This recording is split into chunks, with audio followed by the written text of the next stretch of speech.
Assalamualaikum warahmatullahi wabarakatuh. Perkenalkan saya Dita Oktavia Andriani, calon guru penggerak angkatan 11 Kabupaten Kebumen. Kali ini saya akan menyampaikan aksi nyata modul 3.1 tentang pengambilan keputusan berbasis nilai-nilai kebajikan sebagai pemimpin.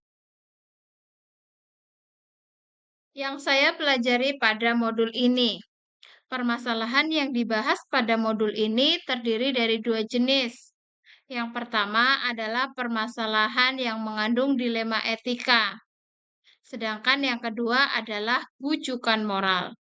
Hal ini mampu membuat keraguan, kebimbangan, bahkan pertentangan dalam pengambilan keputusannya.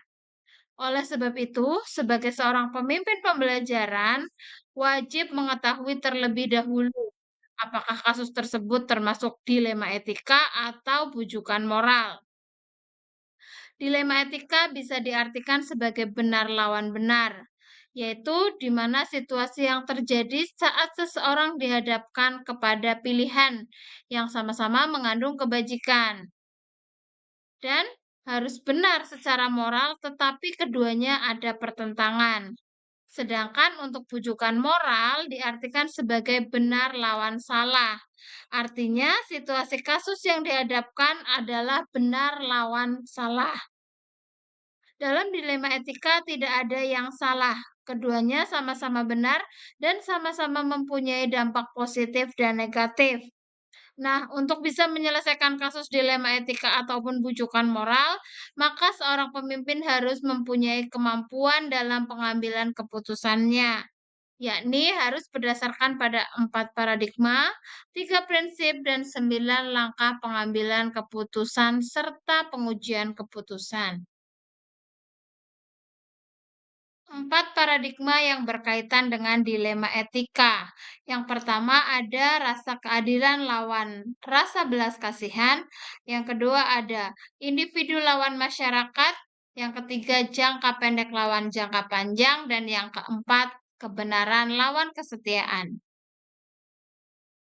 Dalam memilih ataupun menentukan paradigma yang sesuai dalam sebuah kasus dilema etika, kita perlu mengetahui 3 prinsip berpikir pada pengambilan sebuah keputusan, yaitu yang pertama, berpikir berbasis peraturan atau rule-based thinking, yang kedua, berpikir berbasis hasil akhir atau end-based thinking, dan yang ketiga, berpikir berbasis rasa peduli atau care-based thinking.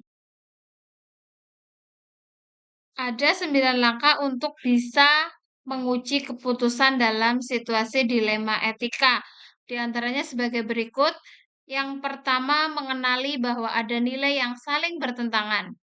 2, menentukan siapa saja yang terlibat dalam situasi. Yang ketiga, mengumpulkan fakta yang relevan berdasarkan situasi. Yang keempat, pengujian benar atau salah dengan menggunakan uji. Yang kelima, pengujian paradigma benar lawan benar.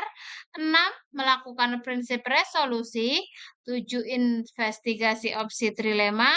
8, membuat keputusan. Dan 9, melihat keputusan dan merefleksikan.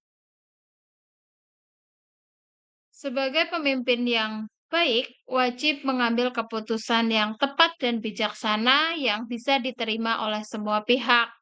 Sebagai pemimpin pembelajaran, dalam pengambilan keputusan wajib berpihak kepada murid tentunya, yang mana mengandung nilai kebajikan yang universal dan semua keputusan harus bisa dipertanggungjawabkan.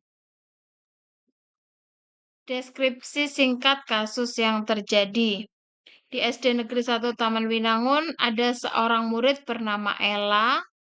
Ella termasuk siswa yang cerdas. Selama mengikuti pembelajaran, Ella selalu mendapatkan nilai yang bagus. Bahkan seringkali mewakili sekolah untuk mengikuti berbagai perlombaan. Selama 2 bulan terakhir sebelum kenaikan kelas, hampir setiap hari Ella tidak masuk sekolah. Setelah ditelusuri, ternyata Ella berasal dari keluarga broken home. Orang tuanya berpisah dan ia hanya tinggal bersama ibunya. Ibunya sibuk mencari nafkah untuk memenuhi kebutuhan keluarga, sehingga Ella hampir saja tidak pernah mendapatkan perhatian dari ibunya. Karena kurangnya perhatian tersebut, akhirnya Ella terpengaruh pada pergaulan bebas. Ketika sumatif akhir semester, Ella sama sekali tidak berangkat dan tidak mengikuti tes. Sehingga hal tersebut menjadikan dilema bagi guru dalam menentukan kenaikan kelas untuk Ella. Dilema etika dari sisi guru.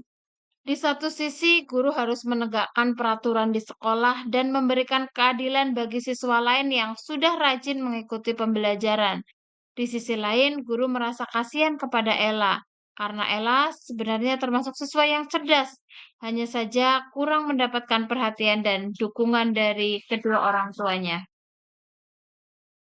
Paradigma yang seharusnya digunakan dalam kasus tersebut adalah rasa keadilan lawan rasa kasihan atau justice versus mercy.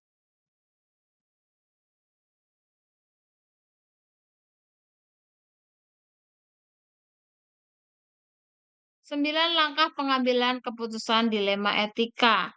Yang pertama, mengenali nilai-nilai yang saling bertentangan. Penegakan aturan sekolah atau keadilan dan memberikan kebijakan kepada Ella agar Ella bisa melanjutkan pendidikan selanjutnya.